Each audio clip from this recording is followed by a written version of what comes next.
Bonjour Laurent, Bonjour. on est ici parce que tu vas nous donner des trucs comment bien recycler. Exact. Oui, on parle du recyclage. Le recyclage est implanté depuis 1998 ici dans la MRC du Rocher-Percé. Ça fait un bon bout de temps. Mais il y a encore des matières qui posent problème pour des citoyens, donc on va être là pour y voir un peu plus clair. Donc, OK. premièrement, trois mots-clés à connaître. C'est contenant, emballage, imprimé. Ça, c'est les trois types de matières qu'on devrait retrouver au bac à déchets. Puis avec ces trois mots-là, on vient éviter pas mal de matières qui n'auraient pas dû se retrouver dans le bac. Par exemple, on reçoit beaucoup de vêtements, beaucoup de bottes, de chaussures, des sacoches. On reçoit aussi des matériaux de construction. Tout ça, si on se pose la question, est-ce que c'est un contenant, un emballage ou un imprimé, ça va déjà permettre de savoir que ça ne va pas au bac. Donc, un vêtement, par exemple, c'est pas un contenant, ni un emballage, ni un imprimé. Donc, tout simplement, ça ne va pas au bac. Donc, ça s'arrête là.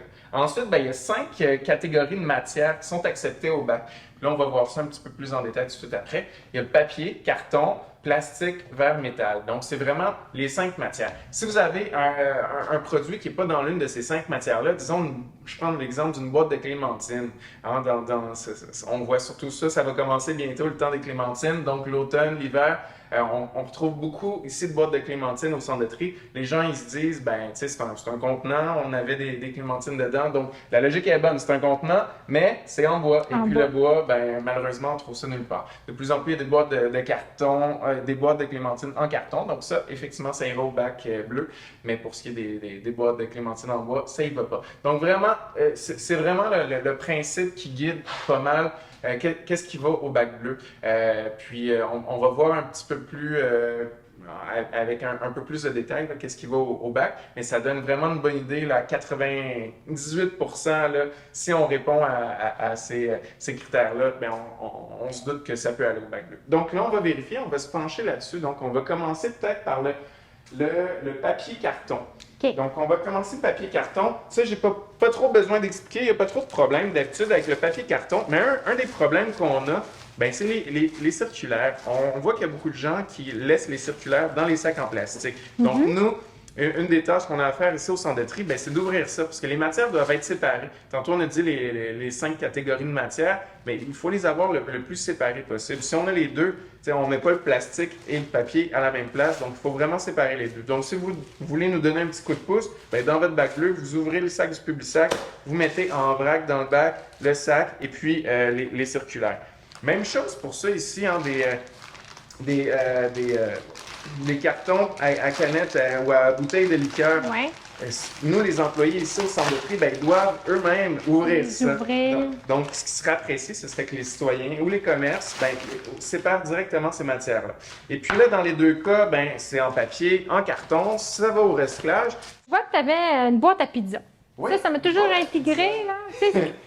Quand Ça, elle est toute souillée. Quand elle est toute souillée, il y a des limites à être souillée. Ça, une boîte à pizza comme ça, on voit il y a un petit peu de taches de gras, il n'y a pas beaucoup de nourriture. Ça, on pourrait la passer à la limite dans le carton. On voit à quoi elle ressemble, on pourrait la passer. C'est sûr, s'il reste plein de sauce, c'est beurre et de sauce, puis qu'il y a du fromage collé sur le carton, là, on dirait, ouais.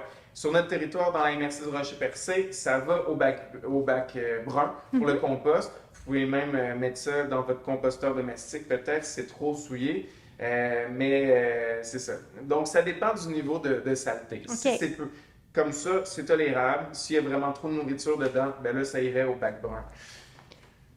Un autre exemple maintenant. Tantôt, ça, c'est une boîte à biscuits. Hein? Tantôt, on parlait multimatière. C'est ça. Ça, c'est un emballage multimatière. Il y a du carton, puis il y a aussi du plastique à l'intérieur. Des fois, il y en a qui... Hein, on voit, il est assez propre. Hein? Les gens ont fait l'effort d'enlever les miettes, mais ils l'ont rangé ensuite dans la boîte. Puis nous, rendus au centre de tri, les employés doivent séparer les matières, on le rappelle. Donc, ils vont devoir reprendre la boîte, mettre le plastique d'un côté, et mettre le contenant en carton de l'autre. Donc, il faut vraiment faire attention.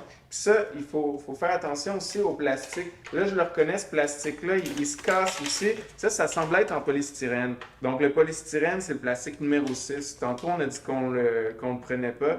Ah, je vois justement, il est écrit PS numéro 6. Il est écrit tout petit, mais je le reconnais. Juste au son qu'il fait, là, je le reconnais, ça c'est le plastique numéro 6. Donc ça, malheureusement, ça ne va même pas au bac bleu. Donc au bac bleu, vous ne mettez pas ça de 1, on ne met pas les deux regroupés. Et ensuite, on vient mettre ça au bac à déchets et ça au recyclage. Donc il faut vraiment bien séparer les matières pour bien préparer ça pour nous faciliter les opérations ici, au centre de tri. Puis une autre J'ai ressorti ça. Des fois, il y en a qui, justement, on voit la boîte à biscuits.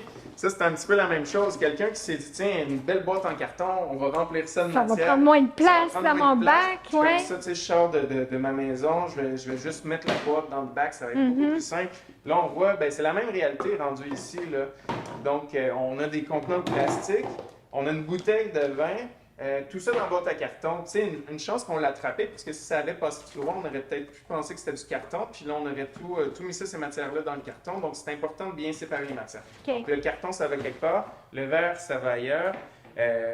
Dans votre bac bleu, on met tout ça en vrac. Puis tout ça, ben, c'était bien des matières recyclables, effectivement. Ça, on voit, si on regardait attentivement, on verrait tous les chiffres. Je vois numéro 1, numéro 2 là-dessus, avec le triangle. Et même chose ici, je vois numéro 1. Donc tout ça, c'est des matières recyclables, mais il fallait juste pas les mettre regroupées dans la boîte. Donc on essaye de séparer en autant que possible toutes les matières.